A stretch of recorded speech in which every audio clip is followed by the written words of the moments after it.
आऊज़ बिल्लाहि मिनश्शैतानिर्रजीम बिस्मिल्लाहिर्रहमानिर्रहीम। मुअज़्ज़ज़ ख़वातीन व हज़रात, अस्सलामु अलैकुम व रहमतुल्लाहि तआला बरकातुहू। मुझे उम्मीद है आप सब हज़रात खैरियत से होंगे। अल्लाह करीम हम सब की हिफाज़त फरमाए। अल्लाह रब्बुल इज़्ज़त तमाम उम्मत मुस्लिमों को आपस में मोहब्बत और इत्तफ़ाक़ के साथ ज़िंदगी गुजारने की तौफ़ीक नसीब फरमाए। मुअज़्ज़ज़ ख़वातीन व हज़रात, सिलकशी की सीरियल में आप तमाम को खुश आमदीद कहता हूँ। अगर आपका कोई भी सवाल हो अमलियात के मुतालिक, जादू जिन्नात के मुतालिक, हिसारात के मुतालिक, जो लोग चिलकशी करना चाहते हैं वो भी राब्ता कर सकते हैं। जो लोग अपने मरीजों का इलाज खुद करना चाहते हैं आप कमेंट्स बुक्स में राब्ता कर सकते हैं। वीडियो के अंदर दोनों नंबरों पर आप व्हाट्सएप पर राब्ता कर सकते हैं। कॉल पर बात करने के लिए दोपहर 3 से लेकर शाम 6 बजे तक आपकी खिदमत के लिए हाजिर रहता हूँ। मुअज़्ज़ज़ ख़वातीन हज़रात, काफ़ी सारे सवालात पर बात होगी। चिलकशी के बगैर कोई जादू का तोड़ कर सकता है या नहीं। मुअज़्ज़ज़ ख़वातीन हज़रात, पहले तो बात समझने की है, जादू की औकात अमलियात के अंदर मैं बिल्कुल नहीं समझता। वो लोग इसकी औकात को नहीं समझते जो रूहानियत को जानते हैं या फिर वो शरीयत को जानते हैं, क्योंकि जादू बरहक है, बिल्कुल हो सकता है, उसका असर भी होता है, उससे बहुत सारी बीमारी भी लगाई जा सकती हैं, उससे किसी की डेथ, किसी के एक्सीडेंट वगैरह भी किया जा सकता है। लेकिन उसके इलाज के लिए इसके अंदर चिलकशी इस वजह से जरूरी कहा जाता है कि आप खुद मजबूत हो जाते हैं। बाकी बहुत सारे मैं ऐसे लोगों को जानता हूं जिन्होंने कोई चिल्ला नहीं किया, किसी किस्म की कोई ज़कात नहीं दी, आज तक वो अपने अमल के अंदर मजबूत हैं। उसकी वजह यह है कि कुछ अमल आपको खानदानी तौर पर मिल जाते हैं, कुछ आपके बुजुर्गों की तरफ से आपको खास इनायत, खास तोहफा मिल जाता है, उससे भी आसानी से कर देता हूं। और मैंने भी इसका एक तोड़ बताया हुआ आप लोगों को। किसी को भी जादू का मसला हो, जिन्नात का प्रॉब्लम हो, घर के अंदर अटैक हो, मुसल्लत हो, जिन्नात कुछ भी हो, आप हमारी जादू और जिन्नात वाली जो पढ़ाई है आप इसकी रिकॉर्डिंग सुने और घर के अंदर इसकी रिकॉर्डिंग चलाएं, साथ में अपनी हैसियत के मुताबिक सदका जरूर दें। इंशाअल्लाह ताला वो जादू आपकी जान छोड़ देगा, जिन्नात भाग जाएंगे या जल जाएंगे। नंबर 2 पर उसकी हर चीज को इजाजत है, हर बंदा उसको इस्तेमाल कर सकता है। उस पढ़ाई को, उसकी कॉपी करके आप आगे भी शेयर कर सकते हैं। और वो आमिलीन के लिए भी है। आमिलीन अपने मरीजों को मेरी पढ़ाई देना चाहे तो बिल्कुल उसकी कोई इजाजत आम है, उसकी इजाजत लेने की भी जरूरत नहीं। इंशाअल्लाह ताला तब भी आपको रिजल्ट मिलेगा। हमल ज़ाय करने का कोई अमल है तो बता दें। जी बिल्कुल है, हमल को ज़ाय करने का अमल। आप चूहे मार गोलियां खा सकते हैं, खुदा के लिए इस तरह के काम ना किया करो, ये पहले सोचा करो। हमल को ज़ाय करना अच्छी बात नहीं होती, बहुत सारे गुनाह इसके अंदर मिलते हैं। हाँ, अगर वो डॉक्टर आपको मशवरा देते हैं, मरीज की जान खतरे में है, तो वो एक अलग मामलात है, लेकिन इस तरह का अमल हमारे पास नहीं है। दूसरे नंबर पर, अच्छा ये कमेंट्स बहुत पुराना है, कल मैं जब अपने पुराने कमेंट्स देख रहा था, कल या पता नहीं परसों वाले दिन, तो ये कमेंट सामने, तो नीचे किसी ने लिखा होता, खुदा का खौफ कर दो दोज़खी। बिल्कुल सही इसने कहा है, क्योंकि जब हम गलत काम करते हैं तो उस वक्त ये मामलात पैदा होते हैं। यहाँ पर सूरत तौबा है, इस पर बिस्मिल्लाह पढ़ना है या नहीं? जी बिल्कुल, सूरत तौबा का जो मेरा अमल है उसके अंदर बिस्मिल्लाह जरूर आप पढ़ सकते हैं। अगर तो आप किसी की जुदाई के लिए अमल कर रहे हैं, किसी को अदावत के अंदर, किसी को अपने आप से जान छुड़ा रहे हैं, तो फिर आप उसके अंदर नहीं करें। इस पे एक कमेंट्स ये भी था कि सूरत तौबा से शुरू में बिस्मिल्लाह नहीं है, तो आपने क्यों कहा है? दूसरे नंबर पर आपको बताता चलूं कि सूरत तौबा के सामने बिस्मिल्लाह क्यों नहीं है। उसकी दो रिवायतें हैं। उलमाए कराम फरमाते हैं, मशाइख फरमाते हैं कि जिस सहाबी कराम ने, जिस सहाबी रसूल सल्लल्लाहु अलैहि वसल्लम की पाक जात ने कुरान पाक की सूरतों के नाम लिखे थे, तो उनको पता नहीं चला था कि ये सूरत तौबा और ये पीछे जो उसकी सूरत है ये इकट्ठे है, ये जुदा है। इस वजह से वो बिस्मिल्लाह लिखना भूल गए, तो फिर उसके साथ हुआ।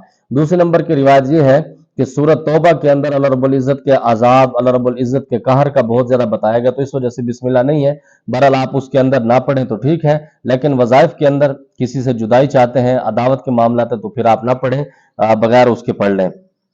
अस्सलाम वालेकुम हजरत, आपसे गुजारिश है सूरत यासीन का अमल बताएं। हर मसले के ऊपर कौन से मसले में कितनी बार पढ़नी है? तदबीर भी बता दें तफसीर से, क्योंकि आप समझाते बहुत अच्छे से हैं। प्लीज इस टॉपिक पर जरूर वीडियो बनाएं। उम्मीद है आप मुझे इनकार नहीं करेंगे। जी बिल्कुल, वालेकुम सलाम व रहमतुल्लाह। मेरी मोहतरमा है, ये मेरे मोहतरम साहब हैं, बिल्कुल इनकार नहीं होता। दूसरे नंबर पर ये आपका बड़ापन है कि आप कहते हैं कि समझाने का अंदाज, यकीन मानिएगा कि ये हमारे जो समझाने का अंदाज है, अगर घर पे भी सारा दिन वर्क करते रहे तो दूसरे दफा हमें सालन भी नहीं मिलता, और बगैर आईडी कार्ड के रोटी हमें कोई नहीं पूछता।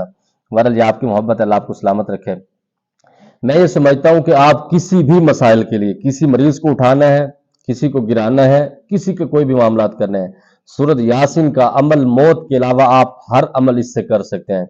لیکن اگر آپ نے اس کو کاروبار کے لیے کرنا ہے، ترقی کے لیے کرنا ہے، جاب کے لیے کرنا ہے، تو اس کے لیے سب سے آسان عمل بتا رہا ہوں، آپ اس کو مبین کے ساتھ پڑھیں۔ جہاں پر مبین آئے پھر پیچھے سے سٹارٹ کریں، پھر اگلے مبین پر اس کو روکیں، پھر وہاں سے آخر سے شروع سے سٹارٹ کریں، پھر تیسرے مبین پر، اسی طرح جب اینڈ پر مبین ہو تو وہاں پر آپ ختم کریں۔ انشاءاللہ جو دعا آپ مانگیں گے اللہ رب العزت آپ کا بھرم رکھے گا، بہت سارے معاملات آپ کے بہتر اس سے ہو جائیں گے۔ شاہ صاحب، زیادہ تشخیص کس چیز کی بہتر ہوتی ہے، باطنی آنکھ کی یا پری موکل کی؟ پری اور موکل کو یہ فقیر ڈرامہ سمجھتا ہے، یہ اتنا الجھاتے ہیں کہ اللہ کی پناہ ہے۔ جو باطنی آنکھ کا عمل ہے، میں اس کو 99% کہہ سکتا ہوں کہ باطنی آنکھ کی جو آپ کی تشخیص ہے وہ بہتر ہوتی ہے، کیونکہ آپ اس کے اندر اللہ کی رضا کے لیے اپنے آپ کو جھکاتے ہیں، خاموش کرتے ہیں، اس دنیا کے اندر چلے جاتے ہیں، تو اللہ رب العزت آپ کا بھرم رکھتا ہے۔ میرے نزدیک، میرے بزرگوں کے نزدیک جو خاموشی والی ہے، جس کو ہم مراقبہ کہتے ہیں، وہ تشخیص سب سے بہتر ہے۔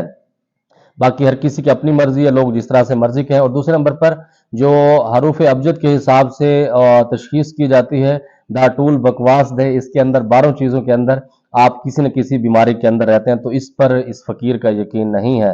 ماشاءاللہ پیر صاحب، ایک عرض ہے، آپ نے بتایا نہیں کہ اگر آئینے پر حضرات ہوگی، پانی پر کس طرح حضرات ہوگی، مہربانی فرما کر بتا دیں۔ میں منع کرتا ہوں پانی کے اوپر، شیشے کے اوپر حضرات حاضری نہیں کرنی چاہیے، اتنی آپ کی تربت بناتے ہیں کہ اللہ کی پناہ ہے۔ اس کے اندر سب سے بڑی وجہ یہ ہے کہ جب آپ حضرات کر رہے ہوتے ہیں پانی اور شیشے کے اوپر، آپ کا تقریباً 99% اس کو بھی میں کہہ سکتا ہوں، آپ کا اپنا ہمذات آپ سے مخاطب ہو جاتا ہے اور وہ آپ کو تباہ بھی کر سکتا ہے، کیونکہ اس کو تکلیف ہوتی ہے۔ تو اس وجہ سے آپ اس طرح کی حاضری نہ کیا کریں، یا اوریجنل شکل میں، یا کسی شکل میں، یا دھوئیں کی شکل میں، یا پھر آپ اس کی جو آواز ہے کانوں میں آ جائیں، تو آپ اس پہ اگر یقین رکھ سکتے ہیں تو بالکل آپ اس سے تشخیص کر سکتے ہیں، ورنہ شیشے پر اور پانی پر فقیر اس کو صحیح نہیں سمجھتا۔ حضرت، لوگ کہتے ہیں کہ باطنی آنکھ کھولنے پر لوگ پاگل ہو جاتے ہیں، کیا اس سے کھولنا چاہیے؟ میں آپ کو مزے کی بات بتاؤں، یہ جو عملیات ہیں نا، ہمارے دادا جو فرماتے تھے کہ جو جوگی ہوتے ہیں نا، وہ سانپوں سے نہیں ڈرتے، اور یقین مانے گا جو جوگی ہوتے ہیں نا، تقریباً یہ سانپوں سے ہی ڈسے جاتے ہیں، جتنے بھی آپ جوگیوں کی ہسٹری اٹھائیں گے۔ اسی طرح جو عملیات ہیں نا، یہ جو پیر بنے ہوتے ہیں یا عامل ہوتا ہے، وہ جنات سے ہی مارے جاتے ہیں۔ تو چاہے آپ باطنی آنکھ کھول لیں یا نہ کھول لیں، آپ کی اپنی مرضی ہے، لیکن تباہی اسی کے اندر عامل کی ہو جاتی ہے۔ ایک اسٹیپ آتا ہے اس کے اندر، میں یہ کہتا ہوں کوئی ہزاروں کے اندر کچھ عاملین ایسے ہوں گے جن کو جنات نقصان نہیں دیتے بڑھاپے کے اندر یا جوانی کے اندر، ورنہ سارے عاملین اس کے اندر رگڑے جاتے ہیں۔ ہم خود بھی اس کے اندر بہت سارے نقصان اٹھائے ہیں، اور انشاءاللہ آگے اللہ رب العزت کرم فرمائیں گے۔ تو اس طرح کی چیزوں سے آپ نہ ڈرا کریں، جب آپ نے کام کرنا تو پھر آپ کو گھبرانا نہیں چاہیے، کیونکہ وہ کہتے ہیں سب سے پہلے آپ نے گھبرانا نہیں۔ اللہ رب العزت کی بارگاہ سے دعا گو ہوں، اللہ ہم سب کی حفاظت فرمائے، 100% دین کے مطابق زندگی گزارنے کی توفیق نصیب فرمائے۔ کوئی بات بری لگی ہو دل سے معذرت چاہتا ہوں۔ زمانہ پارا خاص دعا کا ادا، خدائی پامان۔ السلام علیکم ورحمۃ اللہ۔